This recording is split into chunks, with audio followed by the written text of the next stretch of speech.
one when you're live, because if you do cuss, it ain't no editing, right? It's all whatever you put out there is going to be put out there, Nancy. Let me tell everyone who's with me today. Nancy Orlen Weber story is a testament to the soul's resilience, from surviving a near-death experience in domestic violence to becoming a renowned psychic detective and animal communicator. She helped thousands reconnect with their intuition and purpose. In this episode, we're going to explore how adversity became her spiritual awakening. Nancy, I told you this, but for everyone else, I was just kind of scrolling and looking like gas, this, that, and the other. And being a former police officer, when I saw psychic detective, if you can take it from here, because I messaged you and said, hey, I'd like to catch up with you sometime and let's chat. Jeff, I can't tell you how thrilled I am to meet you. This is so wonderful. Thank you so much. I can't wait for learning from you. No, I Mhm. think we'll have a good time. We were just folks that you don't get to hear as we were warming up, and I was just sharing some of my experiences as Yeah. a maybe a crime scene investigator and following my own gut and trying to make sense of some of the cases and things that I got to work over time. And I remember having those moments and of and I look back on it now and having those moments of, hey, go look outside, you might find what you're looking for, right? It's Mhm. having some really neat times, and then maybe we're all talking about it, whatever. But in my world, the everything just kind of added up and made sense, and I had a reason to go outside and find what I was looking for. But I remember those feelings of like, this is where your case is taking you. But man, Nancy, I just take us back and just let us walk with you on your journey and Mhm. kind of walk us through like you had your traumatic health crisis and just kind of what got you to kind of where we are now. Whatever you'd love to share. I am Sure. this is one of my episodes to where I'm just kind of excited to be quiet and listen to you. Oh, Jeff. Yeah. Well, let's hope I can say something that resonates with everybody. Oh, no doubt. Right?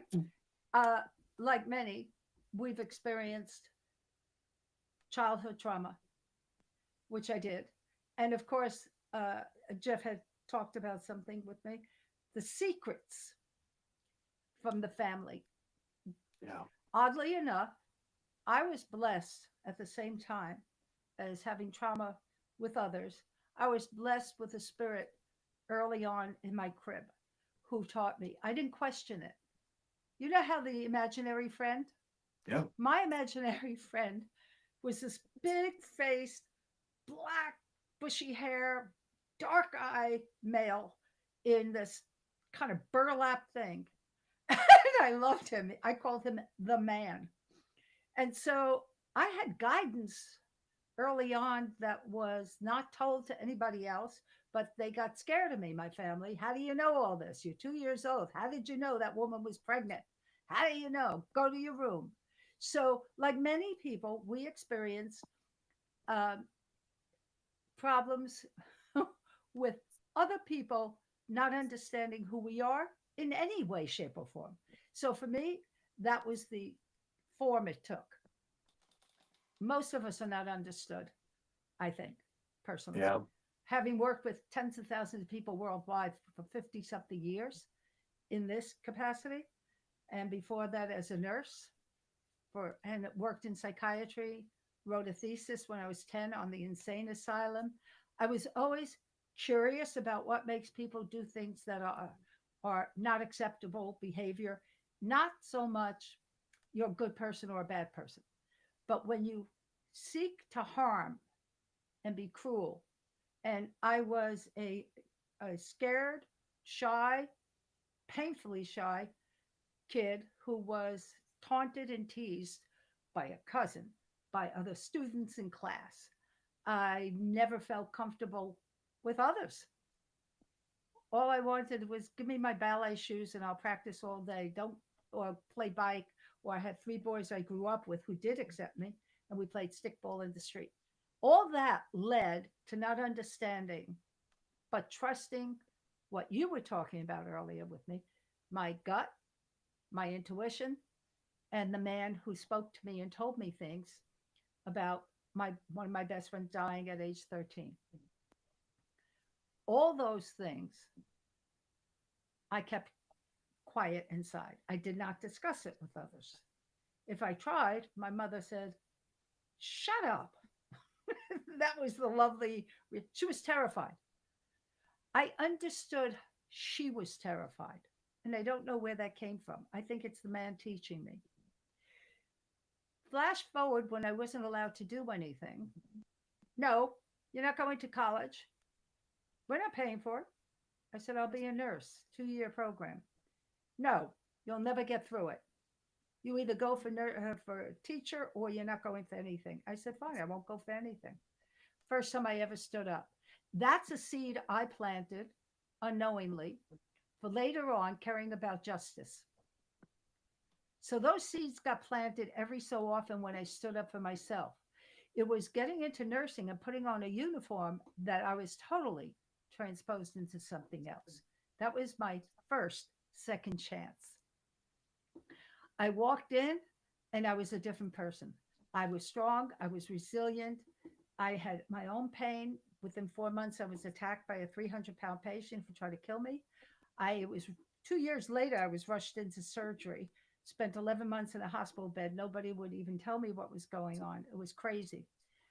I learned from those experiences that I needed to heal me, not care about what others thought.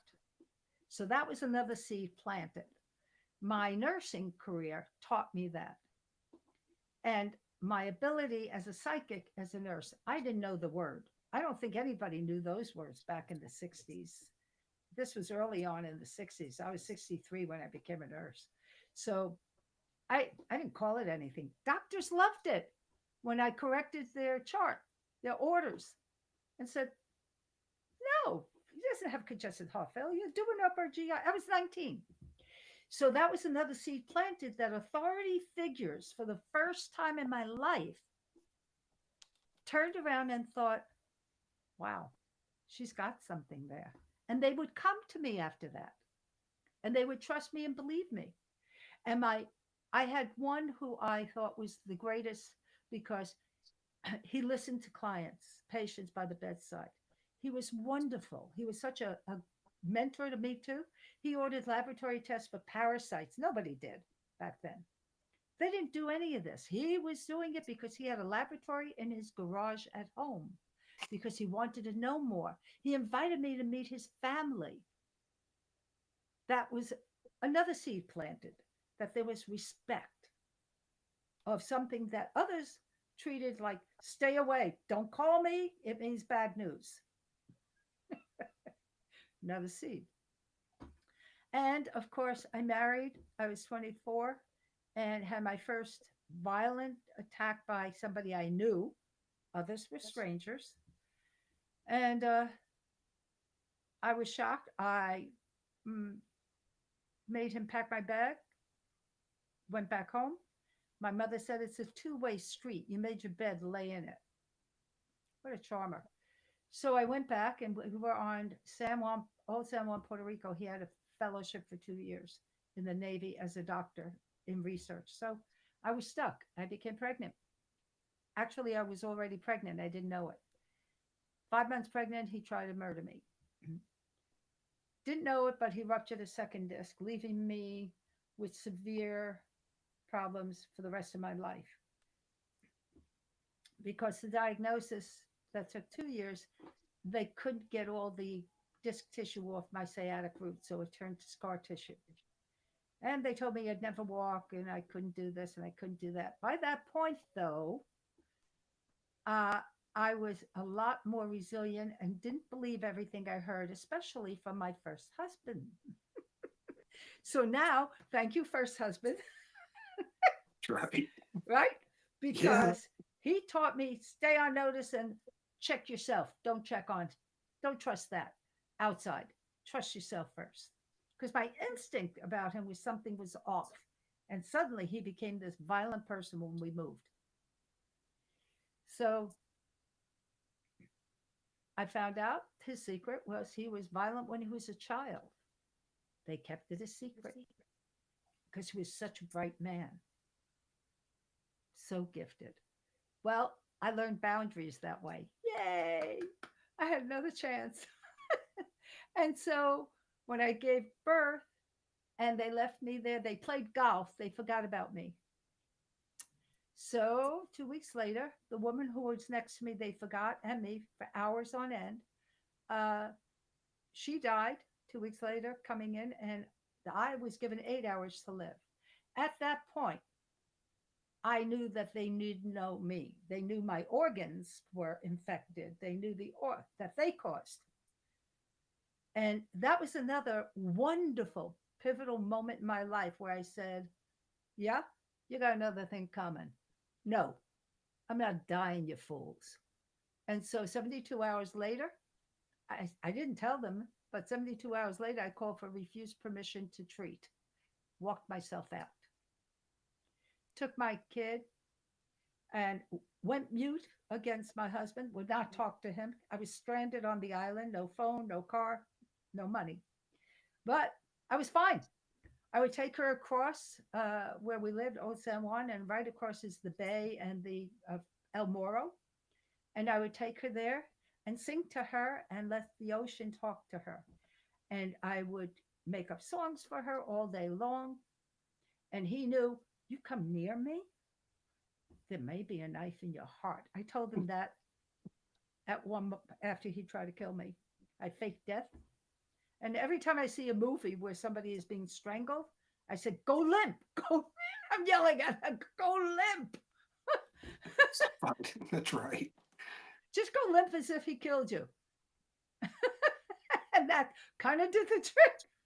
And so I thought, that's the Brooklyn in me, walking home and having somebody have a scissor in my back and threatening and talking them out of things. Right. And so my real second chance came during running an acute psychiatric unit in South Bronx. That was the most amazing experience I had ever had in my life because they also trained through the Albert Einstein complex, the psychiatrists in training. They would come every Wednesday. And so would the director of the state of psychiatry, New York State. And they honored my work when I could take a psychotic and who was hallucinating and know exactly what the hallucination was, why she was possessed, what caused it, in about 3 minutes after she walked in and broke right through the hallucination, became best friends, worked with her for a year at home visits, 10-day stay experimental, and many more. And then Dr. Ed Kaufman, who was the director of New York State Psychiatry, uh, turned over half the meetings with psychiatrists with me. And I loved it. I never opened up a book. I laughed and he said, "What books have you read?" I said, "None." I said, "But I did primal therapy, Gestalt therapy, Jungian therapy." They turned me down because they said they couldn't teach me anything. I already had complete memory of everything, including my birth. So what are we going to tell you? I said, "Well, I'm very practical. I figured maybe you'd come up with something else. I don't know." So we went on. And when I decided to leave, it was after I knew 24 hours before who and what would start a fire in our unit, when they would, how they would, what they would, before they even came to the unit. I ran out with everyone. I had already had everybody's chart and I knew what was going to happen. And I used that for the first time. I prepped. When I came out with Ed, it was a Wednesday at 1 o'clock. He's looking at me and going, "What's so, why are you laughing? Why are you, what? It's a fire. It's ruining the flag." I said, I know, but now I know who I am." That's right. I said, "Yay." He looked at me, he said, "Oh." I said, "You'll find out. Wait." So we had a meeting in the dining annex. We had to go, and we had a big circle, patients and staff. And everyone went around the room and spoke. My turn, I pointed to the guy who had not been in the day before. He was a new admission. I said, You set fire to a closet in that empty bedroom down the hall because I wouldn't let you walk down the hall to do anything you want with the new other admission female. He leaped up to strangle me again because he was a person who had strangled people. And I just sat there very quietly, knowing a woman named Lisa, 19 years old, her hands were registered with the police. She was a double black belt. And she had put 3 men in a hospital because she was gorgeous and they attacked her. 3 men. To the right of me was a resident in training, Andre, who was a black belt in, I forgot what, one of them, can't remember. So I didn't worry. As he came with his hands, they just lifted him and threw him on a stretcher. And I walked to the stretcher, whispered to him, you know, you're going away for a very long time. However, I still get paid. You're such a fool. And I walked back and sat down and said, I'm done. I know who I am. And a couple of months after we closed the unit and reopened, I resigned, not knowing what I would do. Instead, I had a son, my second child. I was told I was sterile, by the way, after everything, that I'd never have another kid. So, of course, I said, you don't even know me. What are you talking about? So I had a son, and the world opened up after that within 6 months. I had people at my door asking questions, asking me to give them a reading. I didn't know what a reading was. I thought that was an odd piece. And there, and now you got me here today with a crazy history of just doing whatever I love and love what I do. When you when you were back to your childhood and your gifts, and you start to see this, like there, folks, I could totally understand. I just kind of want to explain to everyone who might be listening. It's like that you go back far enough. That's not psychic work. Is more back then, especially with very religious folks. That's witchcraft in a lot of ways. That's a lot. That's everything except what we call it today, intuitive and psychic and all that stuff. It's not something that was accepted widely. And I don't. I was sitting here thinking like I don't. I remember um, a point in time as a kid and having being around that, but it wasn't amplified to like we what we do now, and then Yeah. in different phases. So I wanted to ask you, leaving Puerto Rico and getting back to Brooklyn, did you and that your first husband was that first husband? Did y'all separate? Um, Oh, we moved to the Bronx where he was working through the Albert Einstein Hospital as a resident in neurosurgery. So we stayed there, and I had my daughter then. I divorced him as soon as possible. yeah, I waited for him to be on call for a weekend, moved all the money into my account. We didn't have much, but I thought this will pay the bills for a little while and I'll find a way. I didn't care. There were no shelters, there was no nothing, but I would not put up with it. I was ready to do whatever it took.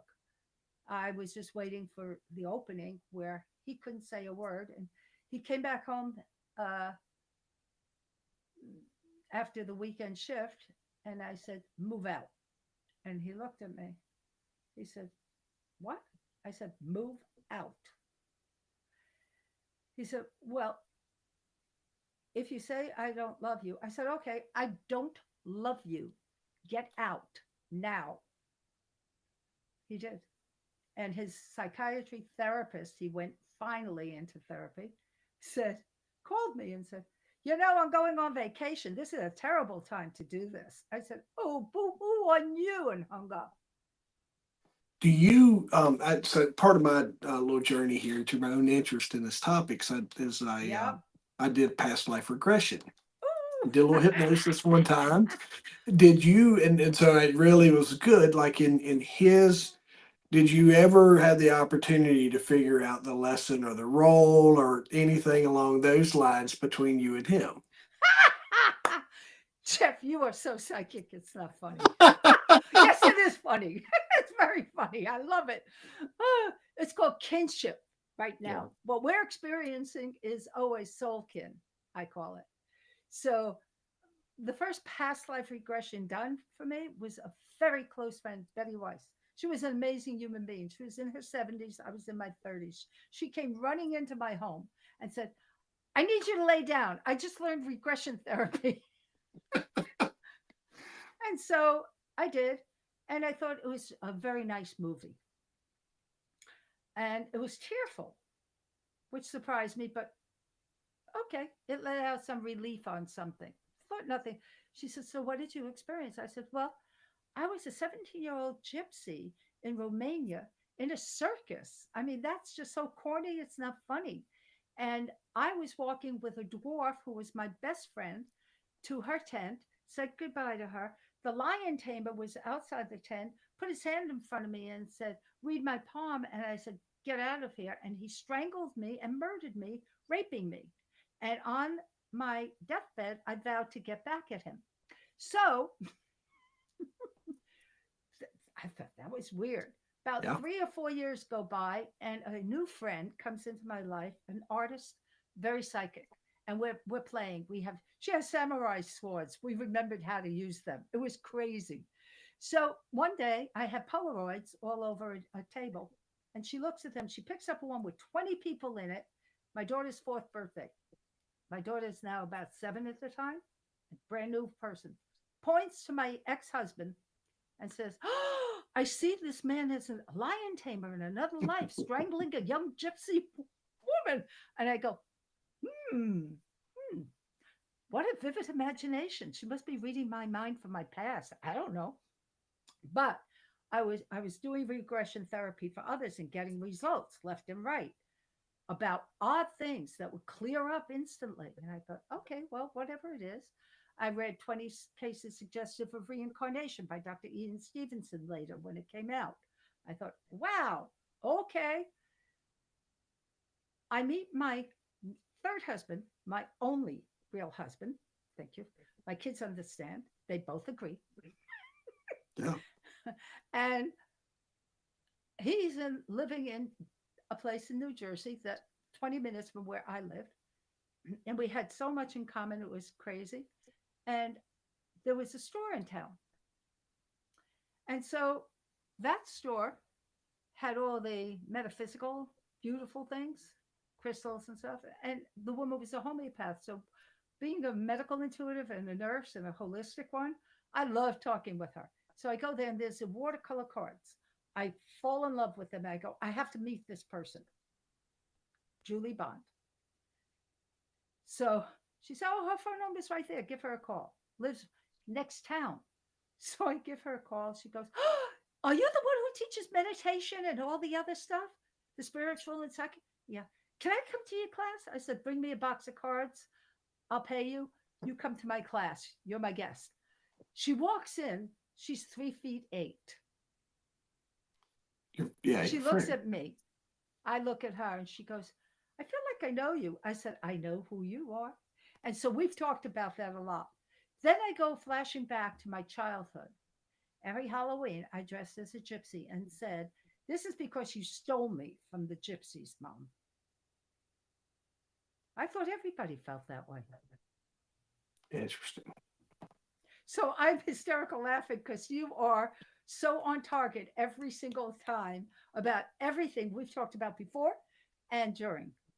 Yeah, no, You are. I appreciate that. It's a huge compliment coming from you, most definitely, with your experience. And sometimes when we're working through this is and you're trying to process it, is having someone that kind of come alongside to be like, yeah, yeah, you're right. Keep going, keep doing what you're doing. Like you understand it. You're I haven't, and I got to, all right, so I wanted to ask you just briefly, real quick. But so during my experience, I got to go, my guide would have me walk through doorways and she'd be like, we talked for a minute about where I was at or whatever. And then she would, as a story, you could like, even I would know it's like, hey, it's getting bored. And she'd be like, okay, Jeff, look around. You're going to find a doorway and let's just go on to the next one.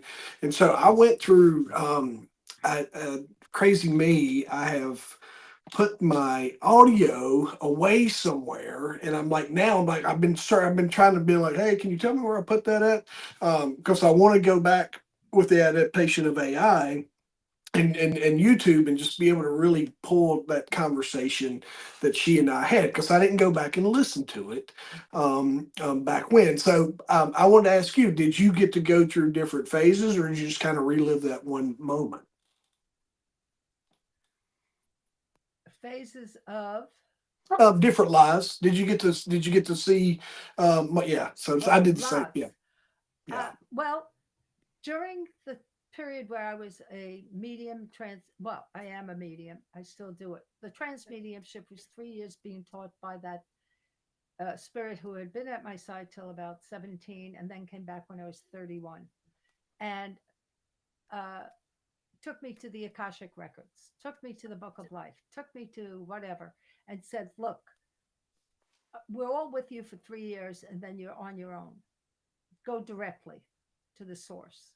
So for me, the source became what I call the universal algorithms.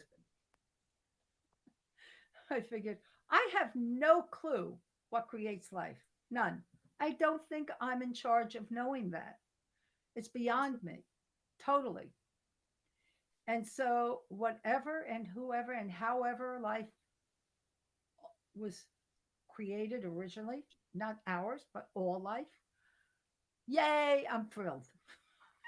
So, I've gone back to a lot of different lifetimes, and some of them, one of them, in fact, inspired me to decide that my next book is a fiction in order to share some ideas with people differently, more in a story of changing some things that are going on that I feel are not healthy in the world today. Yeah. And sometimes when you're trying to connect with folks that don't have a quite understanding of nonfiction, right? If just rewriting it as fiction speaks to them a little better. So it's a not that we want to I love that. distort the truth, but there's still this moment of where folks can. Then it's up to them, right? Well, It's it's up. kind of funny. I never knew. I read biographies when I was young, a lot of them.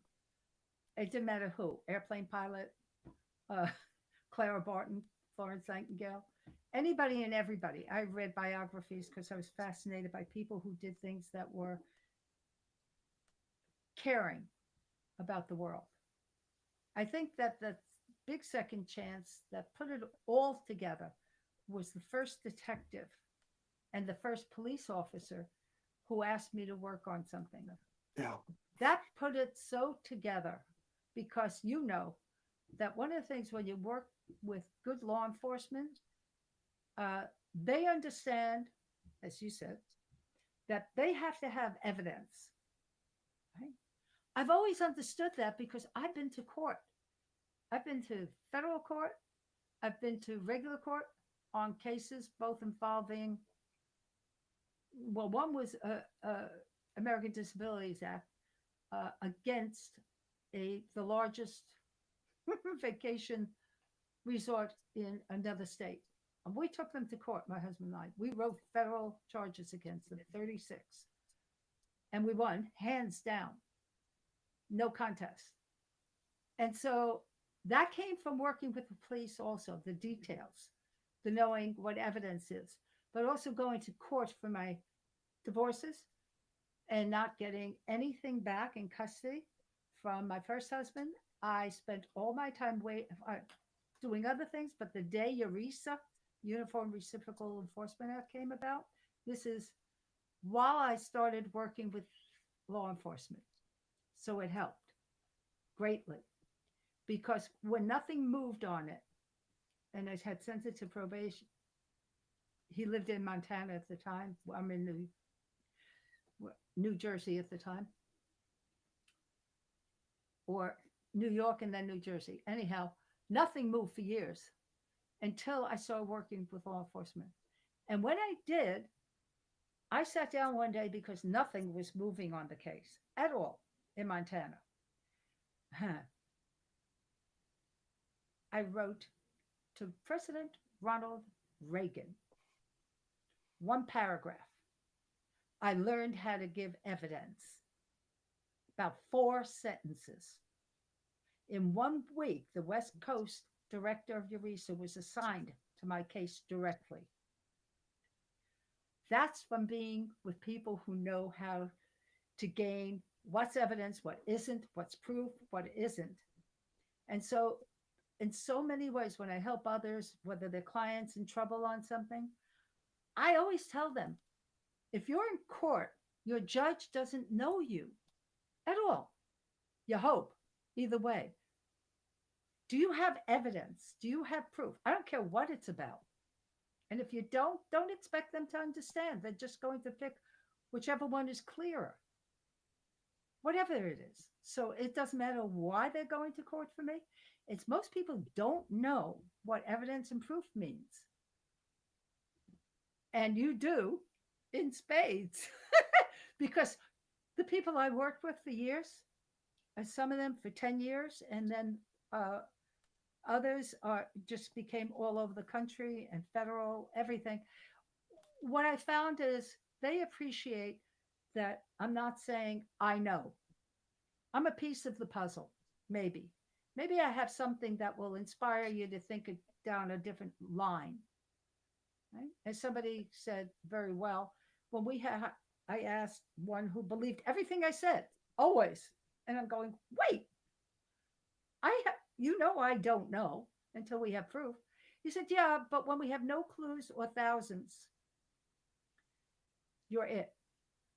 I said, okay, that frees me up. You have no clue anyhow. Or you have so many you don't know which one to pick. And we did that on a investigation in what would we call it? Investigating one of the law enforcement officers in the place. Yeah. Corruption. Crooked cops. Well, yeah, I was going to say dirty cop. Dirty Very cops. dirty cop. Yeah. Well, he was put away eventually for life. So uh, that was something I could only do because they had believed me on things before because of something that happened. Um, I called the man I had been working with, chief of detectives, and said, get over here now. He said, no, tell me on the phone what's going on. I said, no, that's the whole point. Get over here now. So he comes in with about 10 other people. The lieutenant that come. They said, why'd you call? I said, because the chief had a bug under his desk.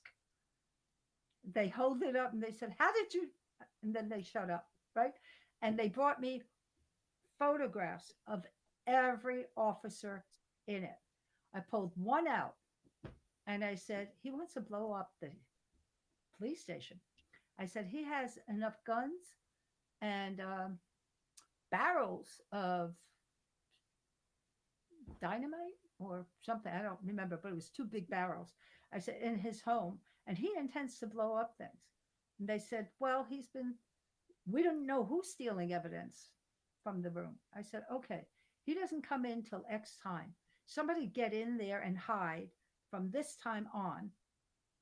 And they said, okay.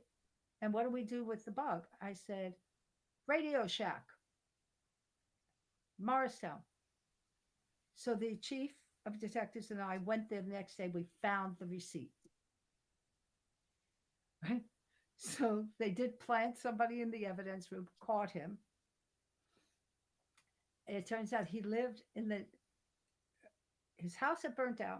He collected the insurance and built a house in a neighboring state, Pennsylvania, and sold all the guns to criminals.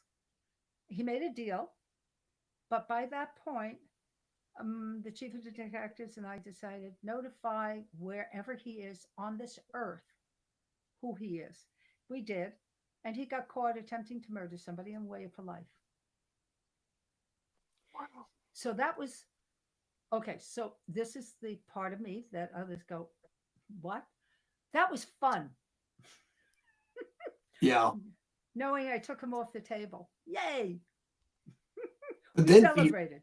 But then getting it right too, right? So that's me. It's like when you're able to, when everything's working in sync, and that Yes. has to be this like very good feeling of affirmation.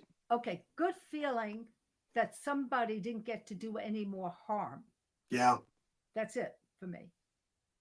You're not allowed to harm anybody. You harm them, I hope I am asked to do something sometimes when I can. So, no, uh, other than that, no, there's so many out there. It's like, it's crazy.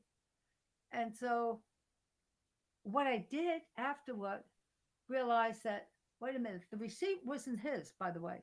It was somebody who it turns out he knew, and they never went after that one that I told them. And it was there. The name was there, and we traced him. And if they did go after him, they wouldn't tell me, and that's fine. So I'm hoping they went after that one too, because he knew what he was doing, buying a bug for a friend who he knew worked with the police, yeah, was an officer. Right. So that kind of thing is very much like any of the homicide cases I worked or the terrorist cases. Not fun, and it's never a celebration. It's more about keeping in touch with the victims, whether they're on the other side or here. I'm still friends with some of them here. And on the other side, I relate to them as best as I can. Just keeping love. You know, I I think that we're supposed to blend the personal and the universal, right? Take care of ourselves and help wherever we can, whatever. Whether it's plumbing, right? Electrical wiring. Thank you, by the way, all of you. Right? I mean, all of it is a calling to serve and help others. And when we don't approach that way, it doesn't become as interesting for us who are doing the work. If a plumber loves their work, they enjoy the results knowing they made life easier for somebody. They create things, right? They start inventing because it could be improved on. I find that any field you ever do, if you come to it with love and purpose, you're fulfilling your destiny in moment to moment. That's all we can do. I just have a weird calling. So do you. that's right. I I was I was thinking about that of how the conversation would go. I'm like, this is going to be exciting because we're going to get to pick Nancy's brain a little bit and share some of my own stuff, right?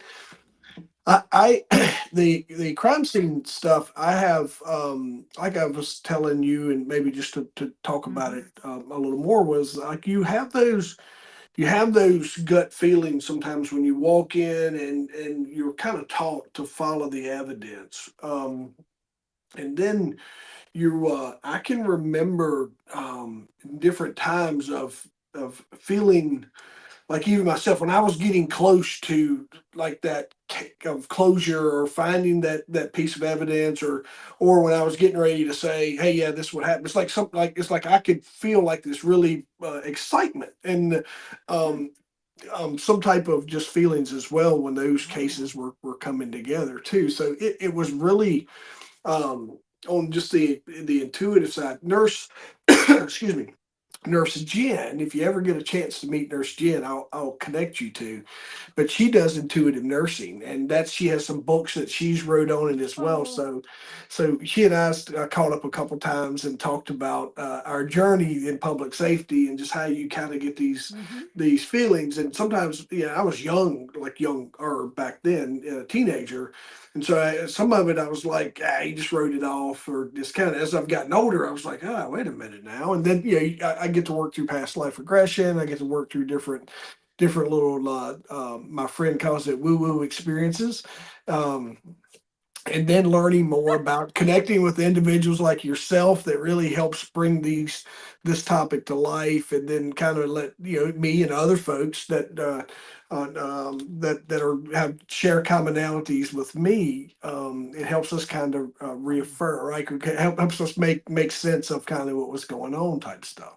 And folks, to kind of put it in perspective, it's like um, sometimes you had this a little bit of feelings like that voice in your head, or that it's like that thing. It was very thinking about some of those times, and then Nancy, going back to some of my days of just feeling like somebody was walking a protector, right? Somebody definitely guided me in a lot of my craziness for me to be where I'm at now too. So that's really cool.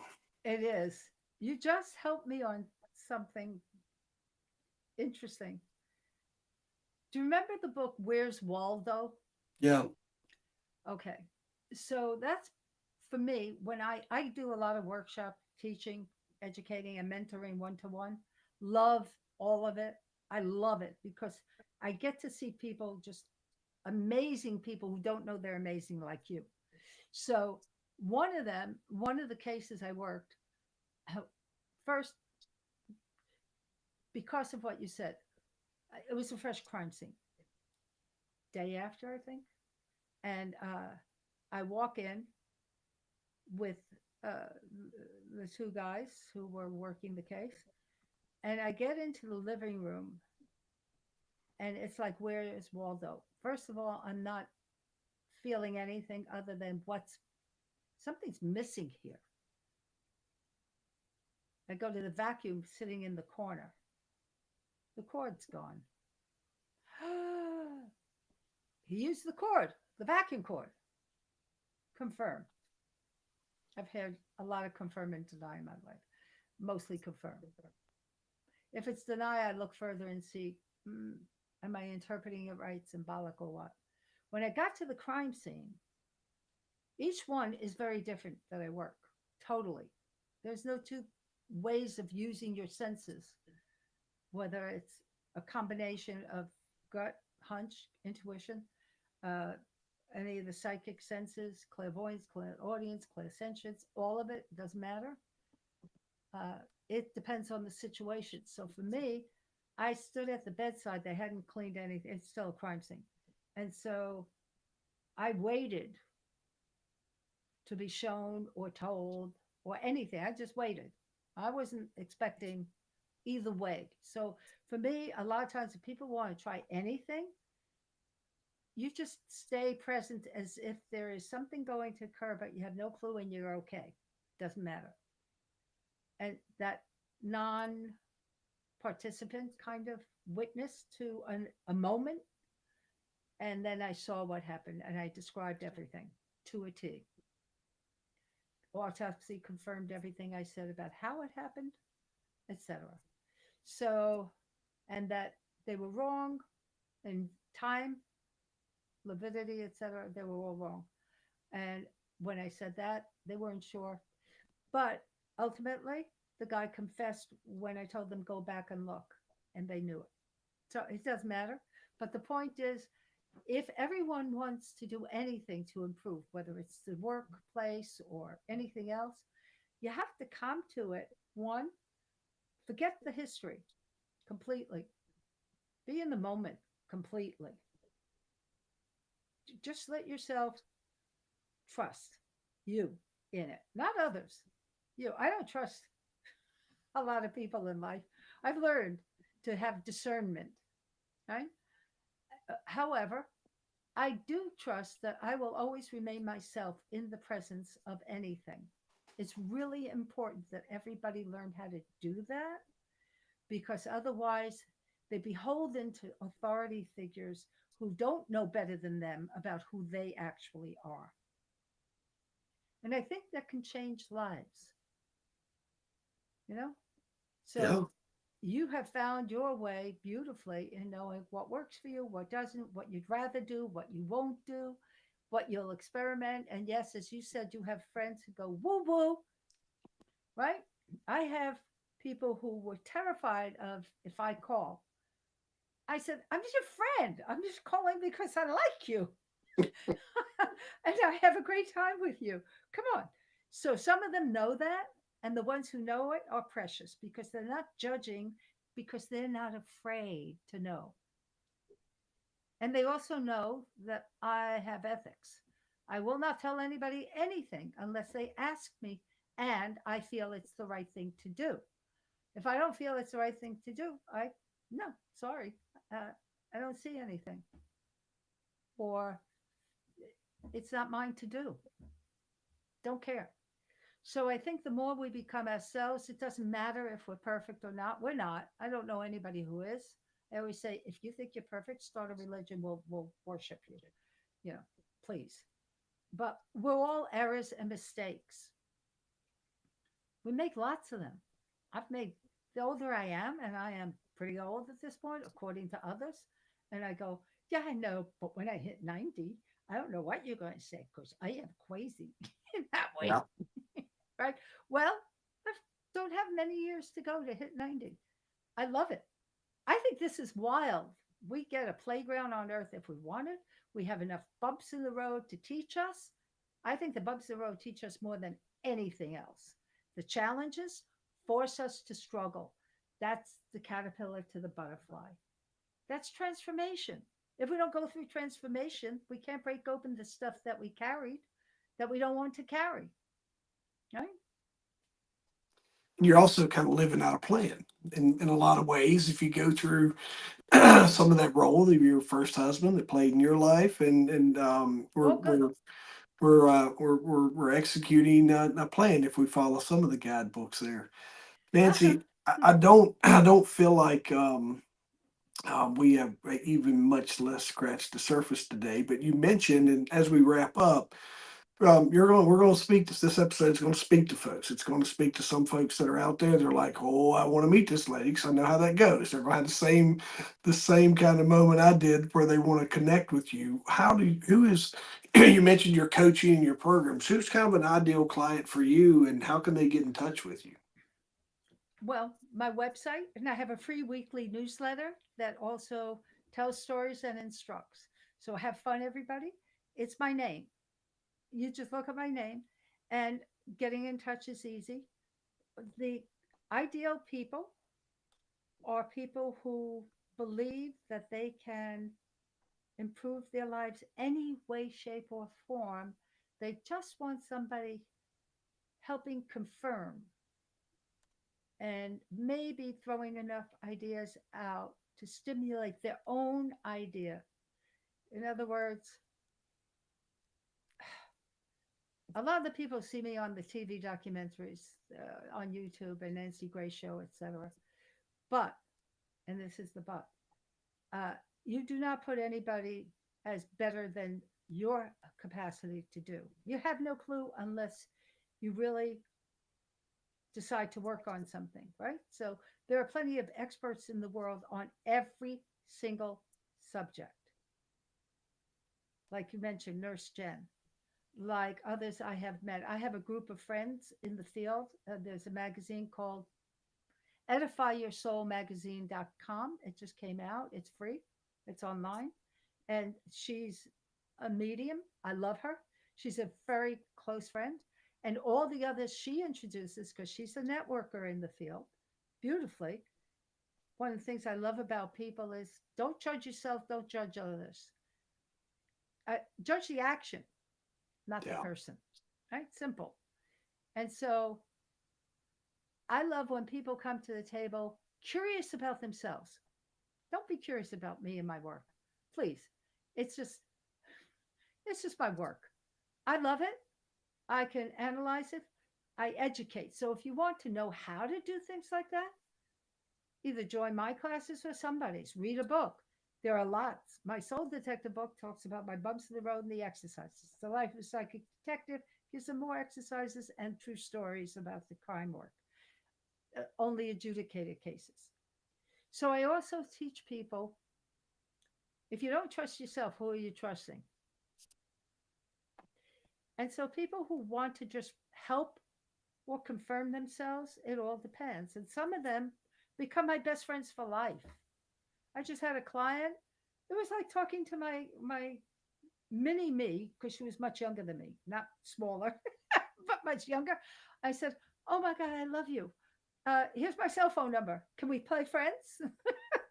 Because that's life. When you free up, you're not worried about anything. You're not worried about security or insurance or death or dying, or you just do what comes up for you that you love doing. And if you don't love it, you better learn how, Mm. right? Yeah, no, absolutely. Yeah. If Folks, if you're lost, rewind about a minute and 30 to 2 minutes there and re-listen to what Miss Nancy just dropped on us there. And it's a lot of value and a really good closing statement. I hope, Nancy, at some point in time, when you're ready, you and I can reconnect. And I think there's more conversation that you and I will be able to have. And um, just for the greater good of everyone. And it's a because there's other things about your work that I didn't that I wasn't able to get to today. But I hope this is the thing that I'll tell folks. Sometimes when you're struggling, and this was me, is when I was struggling is I started looking into different areas because a lot of the I was hitting brick walls. So I started getting in. That's how I found my friend Ninette, and that's how I found past life regressions. That's how I found started working on things just because I Mm-hmm. was being led in a different direction, and I kind of had to go with that. So if you're folks, don't discount this, and you're welcome to connect with me. I share any of my journeys that I have with you, and I try to podcast about them as well. And then make sure that you take advantage. And I just did it while Nancy was talking, as I signed up for her newsletter, so I can get that weekly newsletter as well. But thank you for being with me today, and I can't thank you enough. Jeff, you are so fascinating for me. Really. I want to invite you to go to my workshops, look at them, and pick anything you want as my gift. I love who you are. I appreciate Oh, that. man. Woo! I got goosebumps. Thank you. This is so cool. I love Well, meeting like minded. It's wonderful. Thank you. yeah. Thank you, Nancy. Beautiful. Thank you, man.